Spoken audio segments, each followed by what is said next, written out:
Magandang araw mga bata! Kumusta? Ako si Kuya Red at may panibagong kwento na naman ako para sa inyo. Ang pamagat nito, Bahay sa Itaas ng Puno. Kwento ni Yas KW mula sa Let's Read Up. Ikaw man ako pagpiliya, pamati kita ay istorya, sangit tayo nga kabaraka, a story time, mag-enjoy with kita.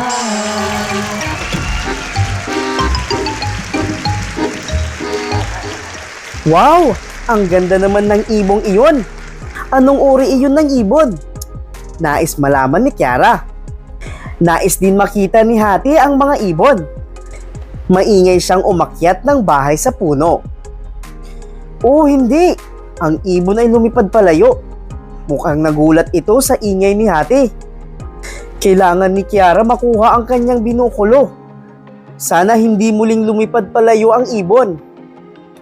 Mabuti naroon pa din ang ibon. Anong ibon iyon? Kailangan pang tingnan ito ni Kiara sa libro ng mga ibon. Kailangan din niyang kumuha ng ibang bagay. Ngunit paano niya bibitbitin ang mga ito? Ang kumot na ito ay maaaring gawing bag. Napakabigat nito. Hindi ito kayang bitbitin ni Kiara. Baka dapat itong bitbitin ni Kiara isa-isa. Aray! Ito ay nakakapagod. Kailangan niyang umisip ng ibang paraan. Dapat bang humingi si Kiara ng tulong kay tatay? O humingi ng tulong kay Hati? Aha! Alam na ni Kiara. Ang mga bagay ay maaaring hilahin gamit ang lubid. Ang lubid na ito ay mukhang matibay. Kailangan lang hilahin ni Kiara ang kabilang dulo ng lubid.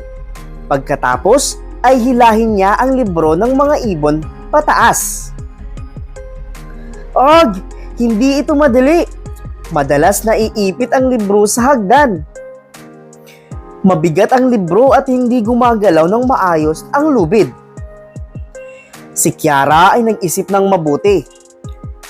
Ang mga galaw ng lubid ay kailangang maiayos. Ano kaya ang maaaring gawin dito? Ayun! Nandun ang karete ni Hati. Kaya itong gawing kalo ni Kiara. Ang karete ay iikot kasabay ng lubid. Oo, muntik nang mahulog ang karete. Ayan, mapipigilan ng basahang ito ang karete.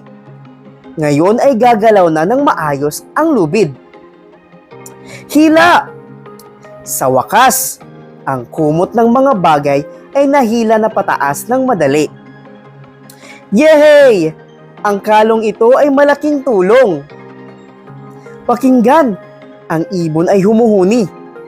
Mapapanood na ni Kiara ang ibon. Ngunit bigla siyang nakaramdam ng gutom.